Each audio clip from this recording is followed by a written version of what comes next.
ఎక్కడ చూసినా సమస్యలు ఉన్నాయి. ఏ ఇంట్లో చూసినా 3-4 ఉంటే ఒకరికే పెన్షన్ వస్తుంది, లేదా వాళ్ళకి పార్టీకి మద్దతు తెలిపే వాళ్ళకి మాత్రమే పెన్షన్లు ఇస్తూ లేదా పథకాలను వర్తింపజేస్తూ మిగతా వాళ్ళకి తీరని అన్యాయం చేస్తున్నారు. మౌలిక సదుపాయాల కల్పన లేదు. ఏ రోడ్డు మీద గత ప్రభుత్వంలో నిర్మించిన రహదారులు తప్పి సిమెంట్ రోడ్లు తప్పిస్తే కొత్తగా ఒక్కదానికి మరమ్మతు చేయలేదు. ఎక్కడ చూసినా మురికి నీరు ఉన్నాయి. అంటే వర్షాకాలం రాకముందే ఈ పరిస్థితులు ఉంటే తర్వాత ఎటువంటి దుర్భర పరిస్థితులు ఉంటాయో తెలుసుకోవాలి.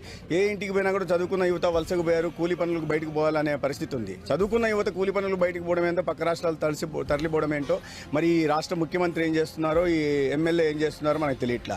వాళ్ళు పూర్తిగా కబ్జాల మీద లేదా వాళ్ళ అరాచకాల మీద బెదిరింపుల మీద దృష్టి పెడుతున్నారు తప్పిస్తే ప్రజలకు ఆశీర్వదించి గత ఎన్నికల్లో గెలిపించారే, వీళ్ళను పక్షాన్ని నిలబడదాం, వీళ్ళ సమస్యలు పరిష్కారం చేద్దాం అనే ఆలోచన లేకుండా వాళ్ళని ఒక కీచకుల్లాగా వీళ్ళందరినీ పీడిస్తున్నారు. అటువంటి పరిస్థితి వల్ల ప్రజలందరూ ఇవాళ వేసారి ఉన్నారు. ఎంత త్వరగా వీలవుతే ఈ రాష్ట్రంలో జగన్మోహన్ రెడ్డి ప్రభుత్వాన్ని ఇక్కడ అసెంబ్లీలో ఉంటున్న కేటు రెడ్డిని తరిమి కొట్టాలని చూస్తున్నారు. ఎక్కడ చూసినా ఏ చెరువులు చూసినా ఎండిపోయి ఉన్నాయి. సాగునీరు లేదు. వారానికి ఓ రోజున మంచినీరు గ్రామాలకు చేరడం లేదు. కేంద్రం నుంచి పంచాయతీలకు అంత పెద్ద ఎత్తున నిధులు ఇస్తుంటే వాటిని దారి మళ్ళించారు. గ్రామీణ ఉపాధి పథకం కింద నిధులు ఇస్తుంటే దానికి మళ్ళించారు. 90% గతంలో స్ప్రింక్లర్లకు సబ్సిడీలు వచ్చాయి, వాటిని లేదు. ట్రాక్టర్లకు యంత్ర పరికరాలకి 50% సబ్సిడీతో వచ్చేది, ఒక్కటి రావడం లేదు.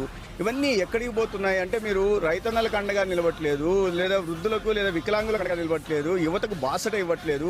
ఇటువంటి పరిస్థితుల్లో విసిగి వేసారి ప్రజలు ఎదురు చూస్తున్నారు. కేంద్రంలో నరేంద్ర మోడీ గారి ప్రభుత్వం వస్తుంది, రాష్ట్రంలో చంద్రబాబు నాయుడు గారి నాయకత్వంలో ఎన్డీఏ ప్రభుత్వం వస్తుంది. ఇక్కడ కూడా మన అభ్యర్థి గెలిస్తే 3 పైన 2, 3 డబుల్ ఇంజన్, ట్రిపుల్ ఇంజన్ అవుతుంది. అభివృద్ధి వేగవంతంగా నడుస్తుంది. సంక్షేమ బలాలు ఎటువంటి వివక్ష, ఎవరి పట్ల వివక్ష లేకుండా అందుతాయనే భావనలో ప్రజలు ఉన్నారు.